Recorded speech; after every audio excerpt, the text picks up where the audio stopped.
My daughter and I have flown in 2 years in a row. We're both so tired of watching terrible. Stephanie White is destroying the Indiana Fever from the inside out, and the people who run this franchise are too arrogant, too stubborn, and too ideologically committed to their own agenda to stop her. Caitlin Clark, the most important player in women's basketball, the singular reason this league experienced a commercial renaissance, is being actively undermined by her own head coach, and the fans who built this entire moment with their wallets and their loyalty are now walking away. Not drifting away, not gradually losing interest, walking away, deliberately, loudly, with their cancellation receipts in hand. This is Rim Run, and today we are documenting the precise moment the Indiana Fever fan base declared war on their own front office. I was looking to fly in for games this year, but after seeing the players that were brought in and then watching Stephanie White destroy our offense, I will not be making any trips this year. Let me be entirely clear with you about what this video is and what it is not. This is not a hot take. This is not speculation. This is not manufactured outrage for clicks.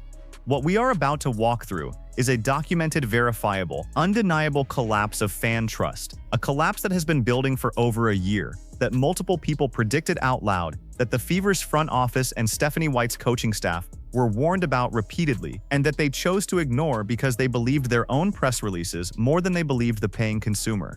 The fans are voting with their money, families are canceling hotel reservations, veterans are selling tickets at a loss, people who drove 4.5 hours from Michigan are staying home. People who flew in from Washington State and California are calling Alaska Airlines to get their miles back. People who have not missed a single game on television all season are taking their kids to the park instead of watching the rivalry game against Angel Reese. That is not a ratings blip. That is not a slow news cycle. That is a boycott, a real one. And it has Stephanie White's name written all over it. The league and the team, are you still under the impression that Caitlin Clark is still not the draw? Here is exactly how we got here. Because the story does not start with this week's on-court altercation between Stephanie White and Caitlin Clark. It does not start with the whispers that White called Clark selfish on the sideline. And let me be clear, that has not been confirmed, but the fact that it is being reported, the fact that people who watch that interaction are interpreting it that way, tells you everything you need to know about the relationship dynamic between this head coach and her franchise player. The story does not start there. It starts much earlier.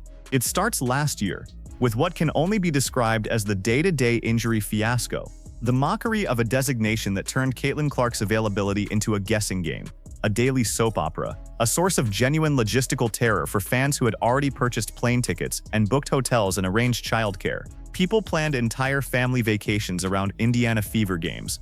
They bought tickets, they sold tickets when the injury designation appeared. They bought them back when she seemed healthy. They sold them again when the situation changed. They finally gave up. That cycle, buy, sell, rebuy, sell, give up, that is not the behavior of a fair-weather fan. That is the behavior of someone who genuinely loves a team and has been burned so many times that the emotional cost of hope has become greater than the emotional cost of walking away. And then, on top of all of that injury chaos, came the moment that truly accelerated the erosion.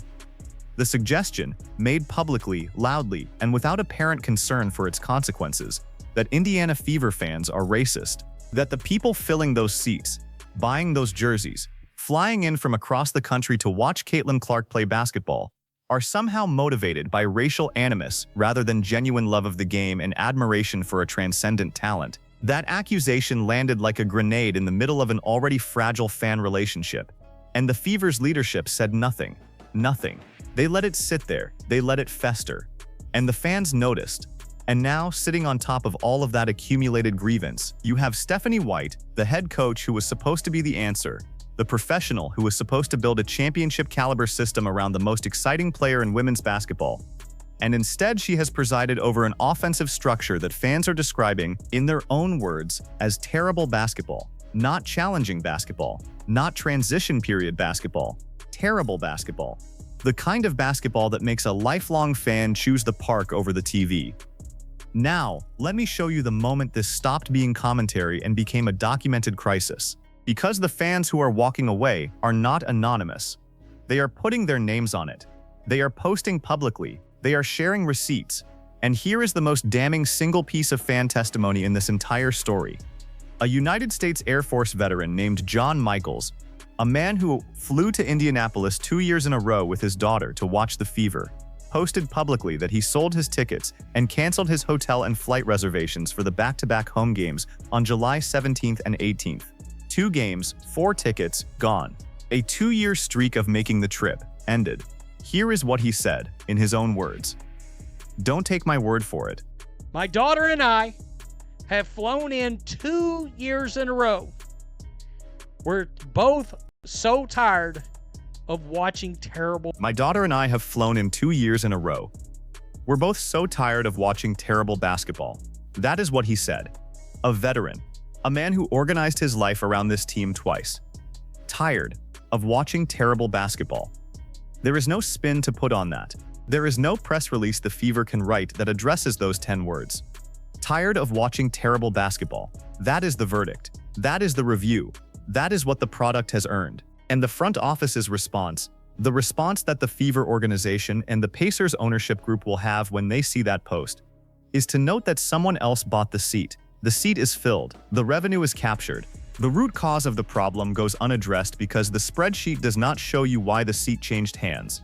It only shows you that it did. And that is the catastrophic institutional blind spot that is going to cost this franchise its entire cultural moment if it is not corrected immediately.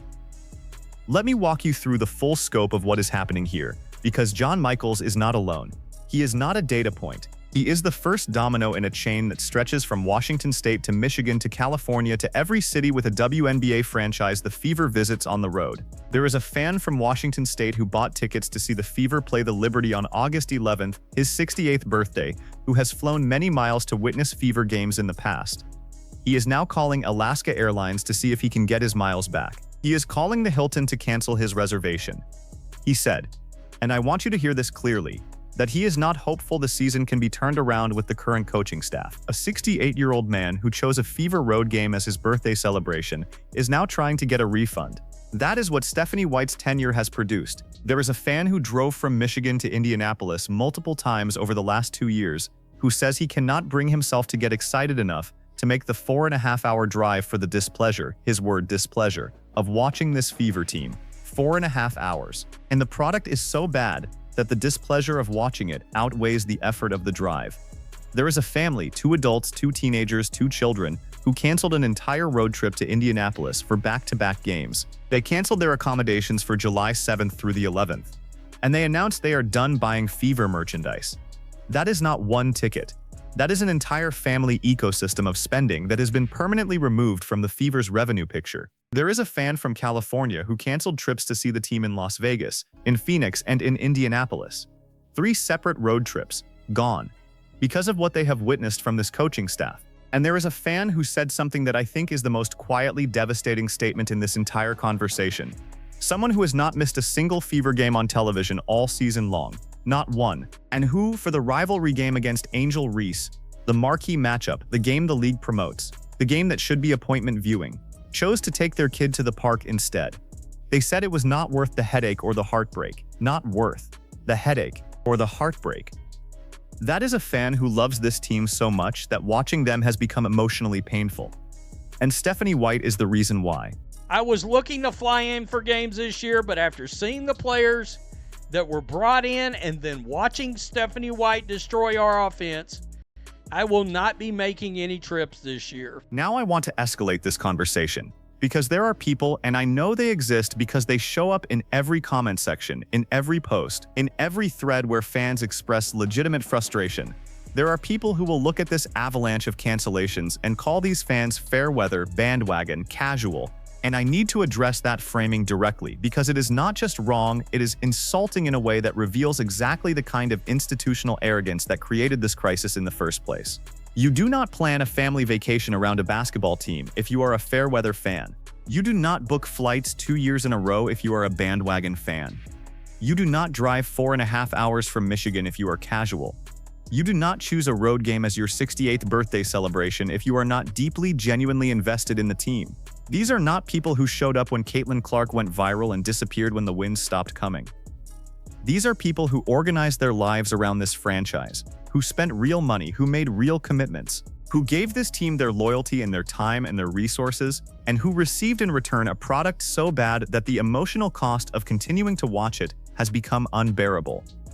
The people trying to dismiss these fans as fair weather are doing the franchise's dirty work for free. They are providing cover for a coaching staff and a front office that has failed the most loyal consumers in women's basketball. And every time someone calls John Michaels a bandwagon fan for selling his tickets, the Fever organization gets to pretend the problem is the fans' attitude rather than the product they are putting on the floor. Let me be entirely clear.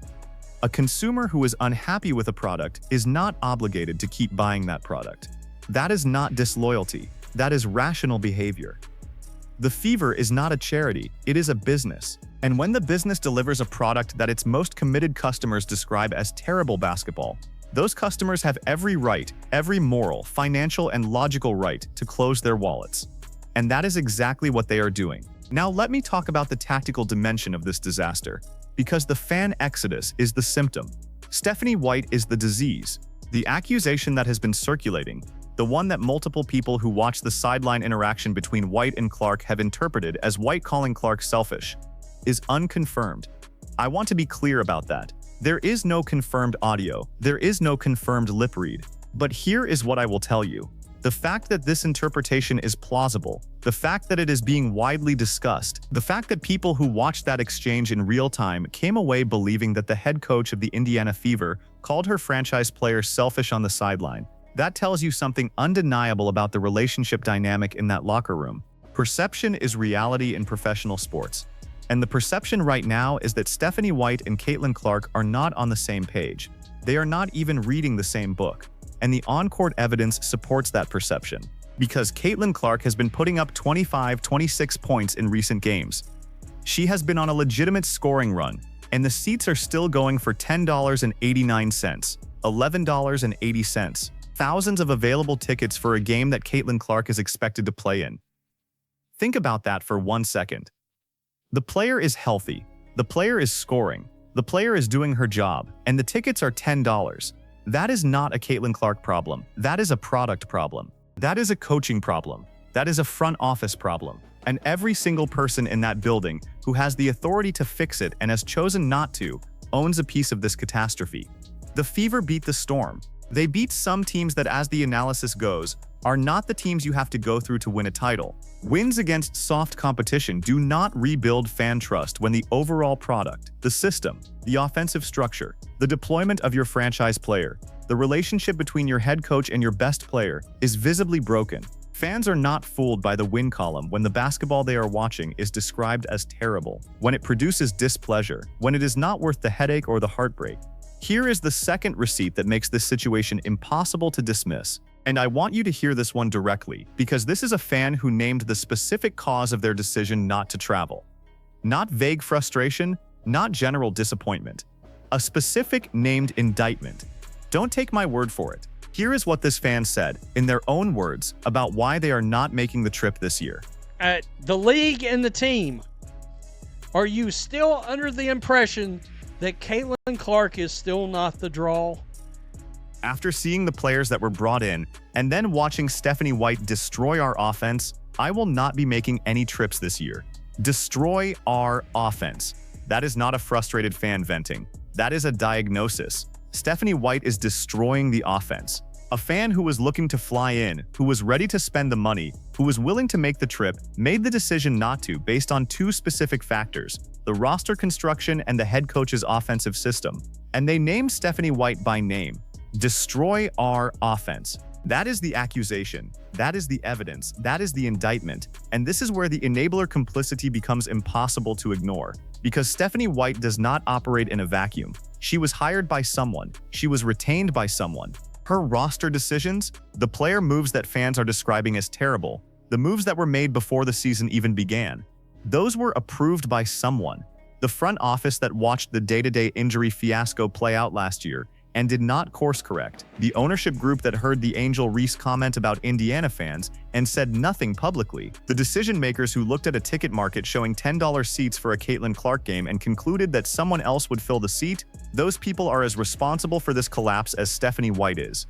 They built the conditions that made this failure inevitable, and they are still in their jobs. There are fans who are posting publicly with their names attached that they sold their tickets to Ticketmaster at a loss. At a loss. They took a financial hit to get out from under the obligation of attending a game they no longer want to see, and their condition for returning is explicit.